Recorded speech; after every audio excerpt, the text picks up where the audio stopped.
நாமும் போட்டா நல்லா நடிப்பேன்னு சொன்னடா. நான் வந்துகிட்டு பெரிய இடம் ரீசெண்டா நடந்துக்க. இவ ரொம்ப டீசெண்டா இருக்கிற காவா ஓரத்துல கஞ்சா அடிக்கிற மாதிரியா இருக்கு. Hello friends, welcome back to our channel. So இன்னைக்கு நாம பார்க்க போற படம் பார்த்தீங்கன்னா 2019ல வந்துட்டு ஒரு த்ரில்லர் படமாக எடுக்கப்பட்ட தெம் தட் ஃபாலோ அப்படின்ற படத்தை பார்த்தீங்கன்னா இப்போ யூடியூப்ல தமிழ் டப்பிங்கோட ஸ்ட்ரீம் பண்ணியிருக்காங்க.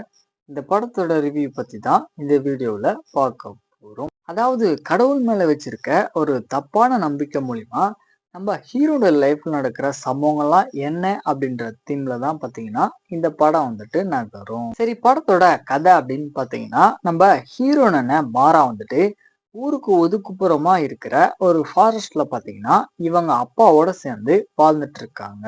இவங்களுடைய அப்பா வந்துட்டு ஒரு சர்ச் ஃபாதரா இருக்க காரணத்தினால இவங்க ஃபேமிலி மொத்தமுமே பாத்தீங்கன்னா கடவுள் நம்பிக்கை அப்படின்றது ரொம்ப அதிகமா இருக்கு. ஸோ இந்த மாதிரியான ஒரு சுச்சுவேஷன்ல ஊகி அப்படின்னு சொல்லக்கூடிய இவங்களுடைய ஃப்ரெண்டு மூலியமா பாத்தீங்கன்னா இவங்க வந்துட்டு பிரெக்னென்ட் ஆயிட்டு இருப்பாங்க.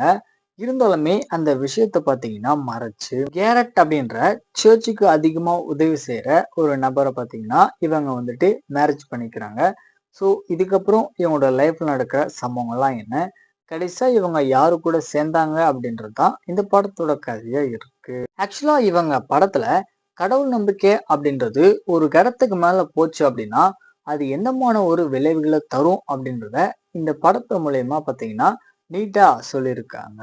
எக்ஸாம்பிளுக்கு பாம்பு மூலியமா பாத்தீங்கன்னா ஒரு பையன் வந்துட்டு அந்த சர்ச்ல இறந்து போயிருப்பான். இருந்தாலுமே அதை அந்த அளவு கண்டுக்காம மறுபடியும் அதே விஷயத்த பாத்தீங்கன்னா இவங்க எல்லாருமே சேர்ந்து ரிப்பீட்டடா பண்ணுவாங்க.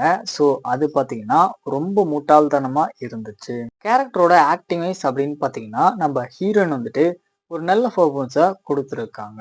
ஆனா இருந்தாலுமே கேரக்டரோட பேக் ஸ்டோரியா இருக்கட்டும், அதுக்கப்புறம் ஸ்கிரீன் பிளே, இந்த ரெண்டுமே பாத்தீங்கன்னா அந்த அளவுக்கு சுவாரஸ்யமா எதுவுமே இருக்காது. ஸோ ஃபைனலா வந்துட்டு இந்த படம் பாத்தீங்கன்னா ஒரு ஆவரேஜான த்ரில்லர் படம் தான். டைம் இருந்தா வேணா இந்த படத்தை ட்ரை பண்ணி பாருங்க. யூடியூப்ல தமிழ் டப்பிங்கோடவே அவைலபிளா இருக்கு. அடல்ட் கண்டென்ட்டை பொறுத்த வரைக்கும் படத்துல பாத்தீங்கன்னா ஒரு சில சீக்வன்ஸ் அப்படின்றது இருக்குது. ஸோ அதுக்கேற்ற மாதிரி பிளான் பண்ணிக்கோங்க.